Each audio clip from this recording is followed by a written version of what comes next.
Hello everyone, welcome back to our channel. అందరూ ఎలా ఉన్నారు? ఐ హోప్ అందరూ చాలా బాగున్నారు. సో ఈ వీడియోలో మనం ముచ్చట ఏంటిదంటే అరబిక్ స్టైల్ లెబనానీ పువ్వుస్ ఉంటుంది కదా, దాన్ని చాలా సింపుల్ వేలో ఎట్లా చేయాలనేది తెలుసుకుందాం. ఈ వీడియో చూస్తే మీకు క్లారిటీ వచ్చేస్తుంది. ఎందుకంటే దీంట్లో చూపించినట్టు సేమ్ యాస్టీస్ చేశారనుకో పువ్వుస్ అనేది చాలా మంచిగా వస్తుంది, చాలా మెత్తగా మంచిగా వస్తుంది అనమాట, మంచిగా ఉబ్బుతుంది కూడా. సో ఫస్ట్ వచ్చేసి ఒక బౌల్ తీసుకోవాలా. ఆ బౌల్లో 1.5 టేబుల్ స్పూన్ ఈస్ట్ యాడ్ చేసుకోవాలా, 1 టేబుల్ స్పూన్ షుగర్ యాడ్ చేసుకోవాలా, హాఫ్ కప్ వాటర్ యాడ్ చేసుకోవాలా, హాఫ్ కప్ నెంబర్ 1 ఫ్లోరా ఉంటుంది కదా అది వేసుకొని మొత్తం మంచిగా మిక్స్ చేసుకోవాలా.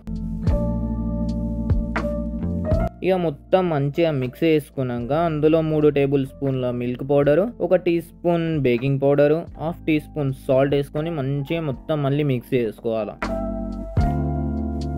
ఇక మొత్తం మంచిగా మిక్సింగ్ అయిపోయిన తర్వాత అందులో 2.5 కప్ నెంబర్ 1 ఫ్లోరా ఉంటుంది కదా అది యాడ్ చేసుకోవాలా. తర్వాత ఒక కప్లో వాటర్ తీసుకొని కొంచెం కొంచెం యాడ్ చేసుకుంటా మంచిగా కలుపుకోవాలి. ఒకవేళ మీ దగ్గర మిక్సింగ్ మిషన్ ఉంటుంది కదా, ఆ మిషన్ కనుకుంటే అది యూజ్ చేసుకోండి, లేకపోతే దీన్ని చేతితో కూడా మంచిగా మిక్స్ చేసుకోవచ్చు.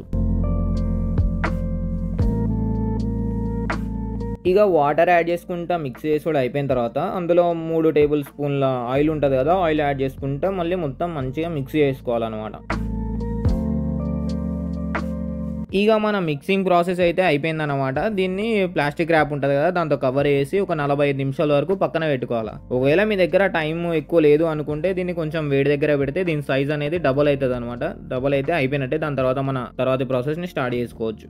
ఇక 45 నిమిషాల తర్వాత చూసుకోవచ్చు పిండి అనేది ఉబ్బి డబల్ అయింది దీని సైజు. దాని తర్వాత దీన్ని తీసి కొంచెం చేత్తో అట్లా లైట్గా కొంచెం కలుపుకొని, ఒకవేళ మీ పిండి అనేది లూజ్గా ఉంటే దాంట్లో కొంచెం లైట్గా అట్లా పౌడర్ యాడ్ చేసుకొని మంచిగా మిక్స్ చేసుకుంటే సెట్ అయిపోతుంది.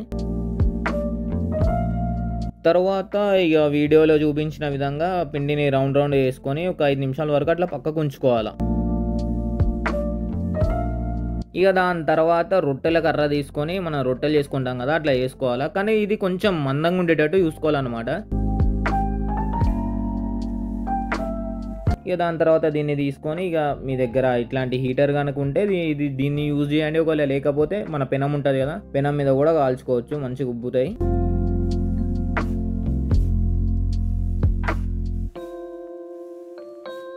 సో చూసిరు కదా చాలా సింపుల్ వేలో మన లెబనానీ పువ్వుస్ని ఎలా చేయాలో. సో వీడియో నచ్చితే లైక్ చేయండి, షేర్ చేయండి, కామెంట్ చేయండి, ఇంకా మన ఛానల్ని సబ్స్క్రైబ్ చేసుకోండి. మళ్ళీ కలుద్దాం నెక్స్ట్ వీడియోలో. అప్పటి వరకు బై బాయ్.